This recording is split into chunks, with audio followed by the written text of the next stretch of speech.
네, 안녕하세요. 꼼꼼하게 대비하자 꼼대올리 김선미입니다. 오늘 여러분들과 함께 본격적으로 어려운 주제들을 살펴보는 시간 갖도록 하겠습니다. 첫 번째는 바로 자연과 윤리를 배워보는 시간입니다. 4-1강 인간과 동물 중심 윤리에 대한 내용 배워볼 수 있도록 하겠습니다. 먼저 여러분 이 자연과 윤리에서 가장 핵심적인 물음이 있습니다. 이 물음은 정말 꼭 기억해둬야 됩니다. 그 물음은 바로 도덕적 고려 대상의 범위와 자격은 어디까지인가? 라는 물음이 되겠습니다. 이 물음에 따라서 우리가 어디까지 도덕적으로 고려해야 될까라는 물음에 따라서 어디까지다라는 범위, 어떤 자격이 있다라는 자격으로 두 가지가 나오게 됩니다. 예를 들어서 인간중심주의라고 하게 되면은 인간까지 도덕적으로 고려해야 된다라고 말하는 거고요. 그에 따라서 이성을 갖춘 존재만이 고려해야 된다라는 식으로 자격이 또 부여가 되게 됩니다. 여러분들 앞으로 배우게 될 인간중심, 동물중심, 생명중심, 생태중심 이 범위와 자격을 꼭 기억하면서 자연과 윤리 정리할 수 있도록 해요. 다음 이제 여러분 우리가 오늘은 인간과 동물 중심 윤리를 배울 수 있도록 할 건데 여러분들이 좀 어려워하는 키워드들을 몇 가지만 살펴본 다음에 함께 보도록 하겠습니다. 그 키워드는 바로 도덕적 고려, 도덕적 지위. 벌써부터 여러분들 지금 헷갈려하는 단어들이 막 나오고 있죠, 그쵸? 또 뭐가 있죠? 또 내재적 가치, 또 도덕적 대우라는 단어가 나오게 됩니다. 이제 여러분들이 이 단어들 때문에 많이 헷갈리고 어려워서 많이 낚이고 틀리곤 합니다. 저와 같이 간단하게 이 단어들의 의미를 잠깐 살펴본 다음에 내려가서 정리할 수 있도록 하겠습니다. 먼저 여러분이 앞에 있는 세 가지는 거의 비슷한 의미라고 기억하면 돼요. 도덕적 고려, 도덕적 지위, 내재적 가치. 도덕적으로 여러분 고려한다라는 것은 도덕적으로 생각한다, 해야 된다라는 의미가 되겠습니다. 우리가 어떠한 행동을 할 때 이런 존재까지 도덕적으로 생각해 봐야 된다라는 것이 바로 도덕적 고려입니다. 이 도덕적 고려를 하기 위해선 그 존재가 당연히 도덕적인 지위를 갖고 있어야 됩니다. 우리가 어느 정도 생각할 수 있는 존재가 돼야 된다는 거죠. 또한 도덕적 지위를 갖고 있다는 것은 내부에서 가치를 주는 것이 아니라 그 자체로 가치를 갖고 있다는 거예요. 내재적 가치를 갖고 있다고 얘기합니다. 그 자체로 가치를 갖고 있다고 얘기합니다. 이 세 가지 도덕적 고려, 도덕적 지위, 내재적 가치라는 말은 같이 따라온다고 생각해 두고 정리하면 되겠습니다. 다만 사상가별로 이걸 어떻게 더 강조해서 표현했는지 여부에 따라서 정리하면 더 좋겠습니다. 다만 여러분이 도덕적 고려, 지위, 내재적 가치랑 다르게 도덕적인 대우라는 말은 살짝 좀 구분해 둘 필요가 있습니다. 특히나 이후에 배우게 될 동물 중심의 싱어를 보게 되면은 싱어는 동물에 대해서 도덕적으로 고려는 하지만 인간과 동물을 도덕적으로 동일하게 대우하진 않습니다. 그에 따라서 이 고려라는 것과 대우라는 것을 좀 구분하면서 여러분들이 정리하면 되고요. 이 학자별로 좋아하는 키포인트가 있으니까 그 포인트들도 함께 살펴보면서 정리해 보도록 하겠습니다. 인간중심 여러분 첫 번째로 보게 되면 아리스토텔레스라는 그리스의 사상가가 나오게 됩니다. 같이 한번 저와 보도록 하겠습니다.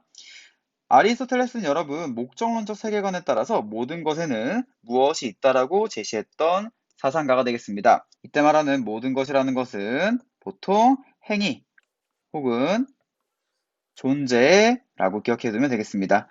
여러분 아리스토텔레스 같은 경우에는 모든 것에는 바로 뭐가 있대요? 목적이 있다라고 얘기했습니다. 그에 따라서 식물은 동물을 위해 존재하고 동물은 인간을 위해 존재한다라고 얘기하게 돼요. 즉, 존재의 측면에서는 인간이 최고의 목적인 거죠. 그에 따라서 우리는 이 식물과 동물을 이용할 수 있다고 보게 됩니다. 그런 여러분 아리스토텔레스 같은 경우에는 도덕적 고려 대상을 이성과 사고의 영혼 능력을 지닌 인간만이라고 얘기했습니다. 그에 따라서 생각할 능력이 없는 식물과 동물 같은 경우에는 도덕적으로 고려할 필요가 없다고 본 거죠. 그럼 바로 내려가서 아퀴나스를 보도록 하겠습니다. 여러분 중세 신학자 아퀴나스는 자연법 윤리를 제시하면서 이 또 도덕적 고려에 대한 포인트를 얘기하게 됩니다. 그에 따르면 특히 그의 자연법 윤리에 따르면 무엇에 따라서 동물은 인간이 사용하도록 운명 지어진 것이라고 얘기합니다. 이 무엇은 무엇일까요? 그쵸, 바로 신의 섭리에 따라라고 얘기할 수 있습니다. 아퀴나스에 따르면 여러분, 이 신의 섭리에 따라서 동물은 인간에게 사용되도록 운명 지어졌다고 합니다. 그렇기 때문에 이 신의 명령에 따라서 우리가 동물을 이용하는 것은 결코 나쁜 행동, 부정의한 행동이 아니라고 보고 있습니다. 다음 여러분 내려가서 베이컨을 보도록 하겠습니다. 이 베이컨과 데카르트는 근대 과학의 아버지급의 사람들이라고 기억하면 됩니다. 그 중에 첫 번째 베이컨은 아는 것이 힘이라는 굉장히 유명한 말을 남기게 됩니다. 이때 말하는 아는 것, 즉 지식이라는 것, 혹은 학문이라는 것은 우리가 자연을 지배하기 위한 목적으로 사용된다고 얘기하게 됩니다. 빈칸 들어갈 말 자연 지배가 되겠습니다. 이런 베이컨에 따르면 우리가 더 많이 알수록, 더 많이 배울수록 자연을 보다 잘 지배할 수 있게 된다고 얘기합니다. 그에 따라서 우리가 이 아는 것, 이 힘을 늘려야 된다라고 얘기하게 되는 것이죠. 그럼 베이컨은 도덕적 고려 대상은 자연을 해석하고 자연을 사용하는 인간만이라고 제시하게 됩니다. 그럼 여러분 내려가서 데카르트를 보도록 하겠습니다. 데카르트는 여러분 심신이원론이라고 해서 정신과 물질을 구분했던 철학자가 되겠습니다.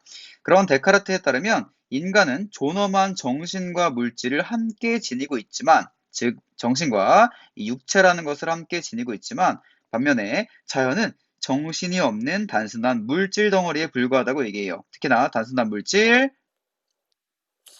인형과 기계에 불과하다고 얘기하게 됩니다. 여러분 덧붙여서 데카르트는 이러한 자연이라는 것을 바로 자동 기계와 같다라고 얘기하게 됩니다. 자연이나 동물이라는 것은 정신이 없고 그냥 기계에 불과하다. 동물이 때렸을 때 꽥 하고 우는 것은 동물이 정신이 있기 때문이 아니라 그냥 기계 장치의 스위치가 켜져가지고 꽥 하고 우는 거다라고 기억해두면 되겠습니다. 그런 데카르트는 도덕적 고려 대상을 존엄한 정신을 가진 인간만으로 제한하였다라고 기억하면 됩니다. 잠시 더 내려가서 마지막 칸트를 보도록 하겠습니다. 대망의 칸트, 여러분들이 많이 괴롭히는 내용 중에 하나입니다.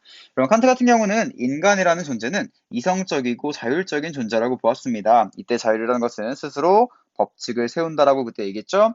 그런 인간은 도덕적 주체이며 도덕적 지위를 갖는다고 얘기하게 됩니다. 여러분 특히 이 도덕적 주체라는 것은 우리가 이후에 배우게 될 인간 중심, 동물 중심, 생명 중심, 생태 중심 모두에서 인간만이 도덕적 주체라는 거에는 변함이 없는 사실입니다. 그렇기 때문에 이 모든 자연과 윤리에서 도덕적 주체는 인간으로 보았다는 것도 기억하면 돼요. 그럼 그래서 칸트 같은 경우에는 이 도덕적 주체인 인간만이 바로 직접적인 도덕적 고려 대상이라고 얘기합니다. 인간이 아닌 존재는 직접적으로 고려할 필요가 없다고 보는 거예요. 하지만 여러분 재밌는 것은 칸트가 여기까지만 갔으면 그냥 어렵지 않았을 텐데 이 그러나부터가 재밌습니다. 여러분 칸트에 따르면 동물과 자연을 대하는 것은 인간의 무엇에 영향을 준대요. 무엇일까요? 그쵸, 바로 도덕적 감수성에 영향을 준다고 얘기합니다. 도덕적 감수성에 영향을 준다. 여러분 칸트에 따르면 인간이 동물을 함부로 대하는 거 덧붙여서 이 동물학대라는 것들은 인간의 도덕적인 감수성을 떨어뜨린다고 얘기합니다. 즉, 제가 동물을 괴롭히면 괴롭힐수록 내가 인간으로서 가져야 될 도덕적 감수성이 떨어지게 되는 거예요. 그에 따라서 칸트는 동물과 자연은 도덕적 주체, 도덕적 지위를 갖지 않지만 그럼에도 불구하고 인간을 위해서 간접적인 의무의 대상이구나라는 결론을 내리게 됩니다. 마지막 결론 함께 보도록 할게요. 그럼 칸트는 인간은 직접적인 의무의 대상이다. 왜? 도덕적 주체이기 때문에. 그러나 동물과 자연은 이들을 위한 것이 아니라 바로 인간을 위한 간접적인 의무의 대상이라고 얘기합니다. 이 간접적인 의무, 여러분들이 굉장히 많이 만난 단어예요. 그쵸? 칸트 하면은 이 직접적 의무, 간접적 의무를 기억해야 됩니다. 그럼 무튼 칸트는 이 인간을 위해서 우리가 간접적으로 동물과 자연도 생각해야 된다. 의무의 대상으로 여겨야 된다라고 말하게 됩니다. 덧붙여 말하면 동물과 인간을 고려해야 되는 것은 인간 자기 자신에 대한 의무를 위한 것이다 라고 기억해주면 되겠습니다. 이 칸트의 이런 도덕적 주체, 간접적 의무, 직접적 의무라는 표현들이 여러분들을 많이 괴롭히기 때문에 다시 한번 정리하면서 제가 말했던 포인트 기억하면 되겠습니다. 정리하면 동물과 자연을 대하는 것은 인간에게 안 좋기 때문에 우리는 동물과 자연을 간접적 의무의 대상으로 여겨야 된다라는 거 기억하면 돼요. 그럼 칸트라는 철학자 같은 경우에는 우리가 지금 말하는 것처럼 의무라는 포인트를 강조하니까 여러분들이 이후에 의무가 나왔을 때 칸트인가? 라고 기억해두면 좋을 것 같습니다.